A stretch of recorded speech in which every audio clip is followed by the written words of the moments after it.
Hello, awesome people. I hope you're having a great day today. Today I'm taking a look at the third short story in this collection, Lean Times in Lankhmar. It's called Their Mistress The Sea. It's written by Fritz Leiber. It's in the Gray Mouser and Fafhrd series. This is the second volume in this series. It's the first one that we've done in my reread, going back and reread it. The first short story in here was just about 15 or 16 pages long, called The Cloud of Hate, which I've already reviewed for you a few years ago. And then my favorite short story in this series, Lean Times in Lankhmar, is about 46 pages long. Read it on Friday night. And then last night, Saturday night, after coming back from the mall at the Airedale Mills Mall, I then knocked it out very, very quickly. And as the guys, it just didn't even take me like 6 or 7 minutes for me to knock it out. It's only 4.5 pages long. It's very, very short. And for you folks, it basically is a connective tissue between Lean Times and Lankhmar, which is a very, very long short story, ending, and the next short story in this collection for you folks.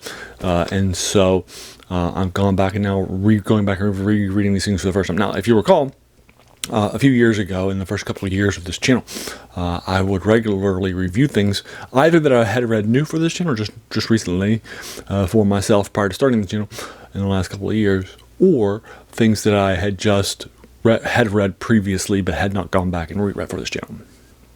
So, for example, you might have some things that I had read, 15, 20 years ago, like this collection, rather than, more recent things. Well, I stopped that a few years ago after the first couple of years. So I haven't done any more reviews of the 5 in this series for you folks. 3 in the first book, and then now 2 in the second book. Anyway, I'll link you to this in the comments below in case you're interested in following along. Fritz Leiber's first story was published in this series in 1939. And that was also his first short story he ever published. Anyway, he died in 1992. He wrote a lot of short stories and novellas in this collection, and in fact, this collection has won Hugo Awards. He's also won Hugos and had one of his science fiction stories put in the Hall of Fame by the Science Fiction Writers of America in a collection of short stories that I've reviewed for you. He also wrote some stuff in the Cthulhu mythos, which I reviewed one short story for you in October a couple of years ago, when I was reading all of the Cthulhu mythos stuff every October that I dedicate to that. He was a protege of H.P. Lovecraft. Unfortunately, Lovecraft died in 1937, a couple of years before he published his first short story, which was pretty cool. But he's clearly writing the Cthulhu mythos. He's also won Stoker's in the horror genre, as well as Hugo's in the science fiction one. So he's one of the most awarded people, but he was a poor writer. He was writing out of his kitchen sink, on his kitchen sink with his typewriter. Right? He didn't even have a dedicated study because of how poor he was. He wasn't able to afford anything, even though he's heavily prolific, and he published every decade from the 30s to the 90s when he died in the early 90s in 1992.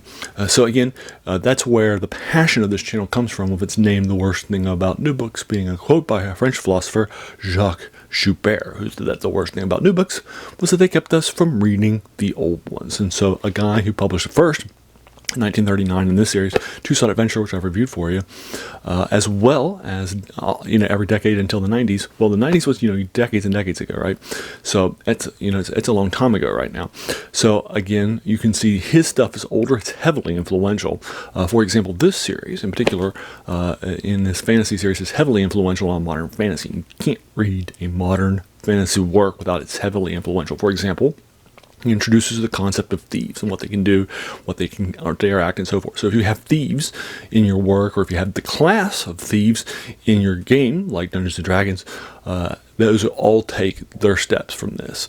Similarly, the big giant city of Lankhmar that dominates the plain of Noan is also a key thing. It was very rare in works that have a big giant city as a part of your thing, which is seedy and has, like, for example, Horror Street, or the Plaza of Dark Favors and so forth, that are in this place. All right, and that dominates the plane, right?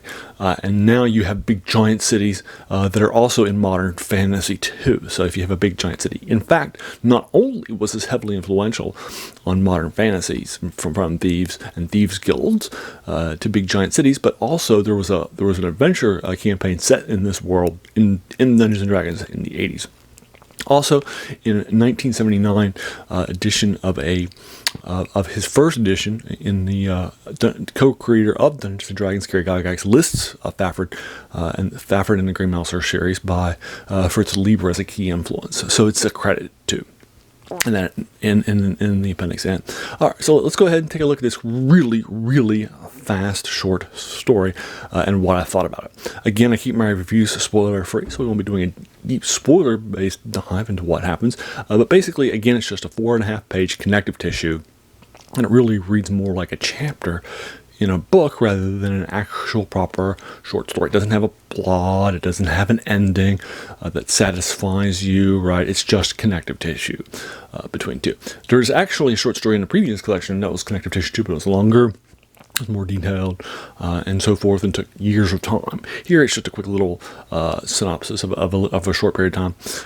And again, how do you do a quick little review of a 4.5-page short story that took me, 7 or 8 minutes for me to read for a second time, and that's not actually a proper short story in sort of the modern context. So I'm going to be giving this the same as I gave the previous connective tissue, only a 6. It's well written. It's definitely fun.